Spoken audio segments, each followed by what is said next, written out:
आपको प्रभु आशीष दे और हम आज वचन से देखेंगे एस्तर की पुस्तक 5 अध्याय उसका 2 से लेके 5 पद तक। और जब राजा ने एस्तर रानी को आंगन में खड़ी हुई देखा, तब उसने प्रसन्न होकर सोने का राजदंड जो उसके हाथ में था उसकी ओर बढ़ाया। तब एस्तर ने निकट जाकर राजदंड की नोक छुई। तब राजा ने उससे पूछा, हे एस्तर रानी, तुझे क्या चाहिए? तू क्या मांगती है? मांग और तुझे आधा राज तक दिया जाएगा। एस्तर ने कहा, यदि राजा को स्वीकार हो तो आज हामान को साथ लेकर उस भोज में आए जो मैंने राजा के लिए तैयार किया है। तब राजा ने आज्ञा दी, हामान को तुरंत ले आओ कि एस्तर का निमंत्रण ग्रहण किया जाए। अतः राजा और हामान एस्तर के तैयार किए हुए भोज में आए। आमीन। मेरे प्रिय, परमेश्वर के वचन की एक और हैरान करने वाली कहानी।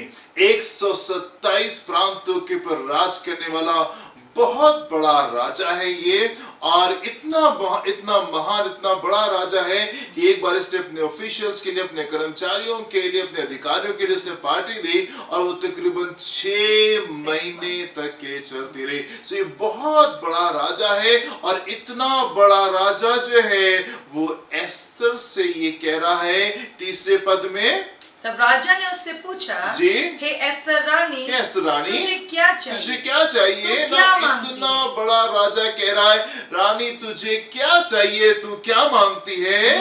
मांग और तुझे आधा राज तक दिया जाएगा। आधा राज तक दे दिया जाएगा। एस्तर से, दिस इज सो ब्यूटीफुल। इतना बड़ा, इतना महान राजा जो है वो परमेश्वर की महिला से, वुमन ऑफ गॉड से कह रहा है, एस्तर तुझे क्या चाहिए? मांग और तुझे आधा राज भी दे दिया जाएगा। वर्स नंबर 5 में क्या लिखा हुआ है? तब राजा ने आज्ञा दी। तब राजा ने आज्ञा दी, हामान को तुरंत ले आओ। हामान को तुरंत ले आओ। जो कुछ एस्तर ने कहा है उसके लिए तुरंत, फौरन। कल परसों बाद में देखेंगे, अच्छा ठीक है एस्तर, जो तुमने कहा अच्छा, मुझे अच्छा लगा जो कुछ तुमने कहा है, और जब फुर्सत होगी तो हम जरूर से आएंगे। नहीं, राजा कह रहा है तुरंत, जल्दी से हामान को लेके आओ। राइट, क्या लिखा हुआ है? राजा ने आज्ञा दी, हामान को तुरंत ले आओ कि एस्तर का निमंत्रण ग्रहण किया जाए। This is so beautiful. इतना बड़ा राजा कह रहा है फौरन, यस एस्तर बताओ तुमको क्या चाहिए, और जो कुछ तुम मांगोगे तुमको दे दिया जाएगा, आधा राज तक तुमको दे दिया जाएगा। और राजा ने आज्ञा निकाली कि जल्दी से हामान को लेकर के आओ, ताकि जो कुछ एस्तर मांग रही है, जो कुछ उसने कहा है, उसको पूरा किया जाए, उसको पूरा किया जाए। मेरे पे हैरान करने वाली बात यह नहीं है कि एक राजा अपनी रानी से इस प्रकार से बात कर रहा है। हैरान करने वाली बात यह है कि वो एस्तर से ऐसी बात कर रहा है। एस्तर से, अगर आप इस कहानी के बैकग्राउंड को जानते हैं तो हम देखेंगे इसका बैकग्राउंड क्या है। एस्तर उसका 2रा अध्याय उसके 7वें पद को देखेंगे। एस्तर कौन है? किससे बात कर रहा है? Who is Esther? Verse number 7। उसने हदस्सा नामक अपनी चचेरी बहन को, मर्दकी के बारे में बात हो रही है जो एस्तर भी कहलाती थी, पाला पोसा था। मर्दकी ने पाला पोसा था क्योंकि उसके माता पिता कोई न थे। एस्तर के माँ बाप नहीं थे, उसके भाई ने, चचेरे भाई ने उसको पाला था। और वो लड़की सुंदर और रूपवती थी। और जब उसके माता पिता मर गए तब मोर्दकै ने उसको अपनी बेटी करके पाला। सो नाउ ये एस्तर जो है, इसके माँ बाप मर गए थे जब ये छोटी सी थी, और इसके चचेरे भाई ने इसको अपनी बेटी की तरीके से पाल पोस करके बड़ा किया था। इस जगह से निकल के आ रही है। मेरे प्रिय, ये लोग गुलामों में से थे, यहूदी गुलाम थे जो कि इस देश में गुलामी की हैसियत से यहाँ पे आए थे, और इस गुलाम को प्रभु ने एक दिन महारानी बना दिया। इस गुलाम एस्तर को, जिसके माँ बाप मर चुके थे, जिसके पास में अपना कुछ नहीं था, जिसके पास में कोई भाई बहन नहीं है, कोई अपना परिवार नहीं है, अपने चचेरे भाई क्या रहती है, जो कुछ इसका है वो उसका नहीं है, वो उसके भाई का है जिसकी तरफ से मिला हुआ है। ऐसी गंभीर परिस्थितियों में, ऐसे हालातों में रहने के बाद में प्रभु ने इसके जीवन को उठाया और इसको महारानी बना दिया, इसको महारानी बना दिया। और उस महारानी से, उस एस्तर से राजा कह रहा है, मांग एस्तर, तू क्या मांगती है? जो कुछ तू मांगेगी तुझे दे दिया जाएगा, और आधा राज भी मैं तुझे दे दूंगा। और जब एस्तर कुछ कहती है, उससे मांगती है, तो राजा कहता तुरंत राजा आज्ञा देते, जल्दी से फौरन अभी इसी वक्त जाओ और हामान को लेके आओ, ताकि जो कुछ एस्थर कह रही है हम उसको पूरा करें। राजा ये नहीं कह रहा ठीक है तुमने जो कुछ कहा अच्छा लगा मुझे, और हम देखेंगे जब कभी फुर्सत में होंगे तो हम आएंगे। और कुछ दिनों के बाद में राजा भूल गया। नहीं मेरे प्रियो, ये एक वफादार जन की आशीष है। अगर आप फेथफुल हैं परमेश्वर के साथ में, तो ये वफादारी की आशीष है क्योंकि परमेश्वर की तरफ से आते ये रिवॉर्ड ऑफ फेथफुलनेस है, जो कि वफादार लोगों के जीवन में निकल करके आता है। मेरे प्रिय, मैं आपसे पूछना चाहता हूँ, यदि आप ऐसी परिस्थिति में होते, एस्थर की जगह पे होते, आप क्या सपने सोच सकते थे? अपने चचेरे भाई क्या रहते हैं, माँ बाप नहीं है, कुछ ऐसा नहीं जिसको हम अपना कहें, आपकी प्रार्थना क्या हो सकती है? आप बहुत से बहुत क्या मांग सकते हैं? जब आप प्रार्थना करेंगे तो बहुत से बहुत आप क्या मांग सकते हैं? क्या आपकी आशा होगी? क्या आपका विश्वास होगा? क्या आपकी प्रार्थना होगी?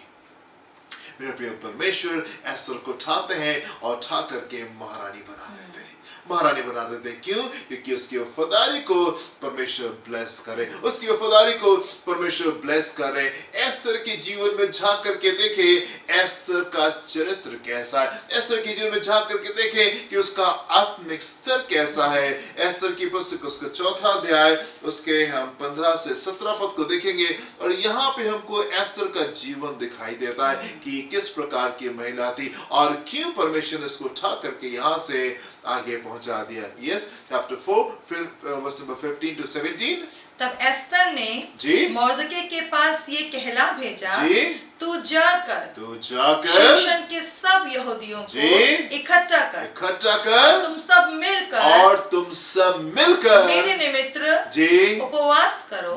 उपवास करो 3 दिन रात, ना तो कुछ खाओ और ना कुछ पियो। मैं भी अपनी सहेलियों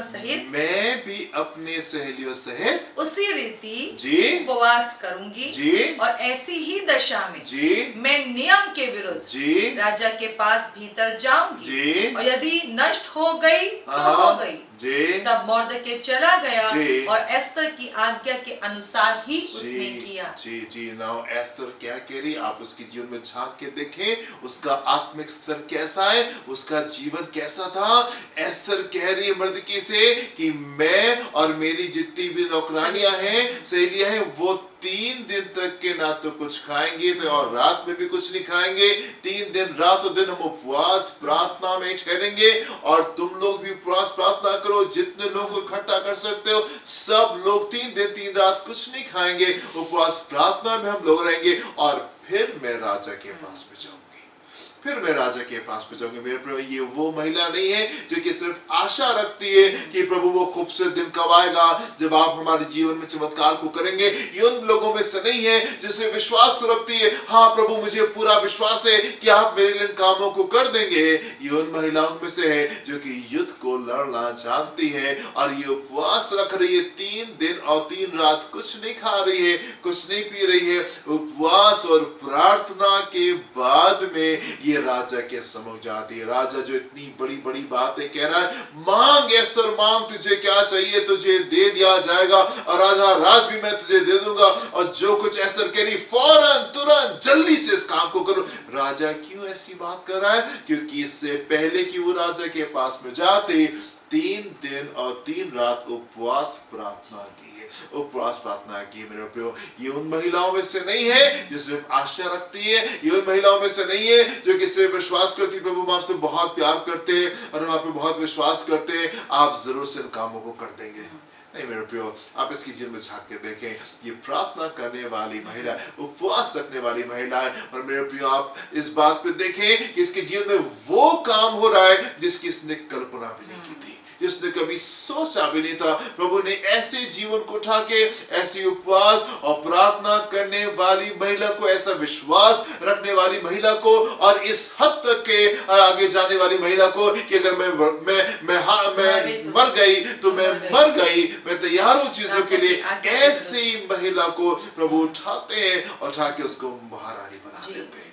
महारानी बना देते हैं। अगर आप एस्थर से मिलेंगे, उससे पूछेंगे, तो वो कहेगी कि जिन चीजों की मैंने सोचा भी नहीं था, जिन चीजों की मैंने आशा भी नहीं रखी थी, वो काम प्रभु ने मेरे जीवन में कर दिए। हालेलुया। मैं आपसे कहना चाहता हूँ कि परमेश्वर आपके जीवन में उत्तम दरवाजों को खोलना चाहते हैं, उत्तम दरवाजों को, जिन चीजों का आपने कभी सोचा नहीं है, जिन चीजों की आपने कभी कल्पना नहीं की है, जो चीज आपके मन में कभी नहीं आई है, प्रभु ऐसे कामों को, ऐसे हैरान करने वाले कामों को प्रभु आपके लिए कर देना चाहते हैं। हैरान करने वाले कामों को आपके लिए कर देना चाहते हैं। आप इस उम्मीद में रहें, आप इस इंतजार में रहें कि प्रभु आपके लिए हैरान करने वाले काम आमेन, करेंगे। आमेन। और आप उपवास करें, आप प्रार्थना में परमेश्वर के सम्मुख ठहरे, और आप बिल्कुल यकीन के साथ में आप निश्चिंत रहे, प्रभु अपने समय पे उस खूबसूरत काम को आपके जीवन में जरूर से करेंगे। अपनी आंखों को बंद करेंगे और प्रार्थना करेंगे। हालेलुया। पिता, आप हमारे जीवन में खूबसूरत बदलावों को लाने वाले परमेश्वर हैं। और प्रभु, आपका वचन सत्य है कि जो आपकी बाट जोते हैं, जो आपको ताकते हैं, जो आपको खोजते हैं, जो आपके साममुख ठहरते हैं प्रभु जी, और जो प्रार्थना में जाते हैं, जो उपवास को करते हैं, जो समय को बहुमूल्य समझते हैं, आप उनको नए बल से भरते हैं, नई सामर्थ से भरते हैं, नया जीवन देते हैं, नई योजनाओं को प्रकट करते हैं। मेरे प्रियो की मदद करें प्रभु, इन तमाम परिस्थितियों में, जीवन के हर एक क्षेत्र में ये समझने के लिए कि जो आपकी ओर देखते हैं वे अवश्य बल पाते हैं। सहायता करें, प्रार्थना यीशु के नाम से मांगते हैं। आमेन, आमेन, आमेन। प्रभु आपको आशीष दे। God bless you। जय मसीह। जय मसीह की।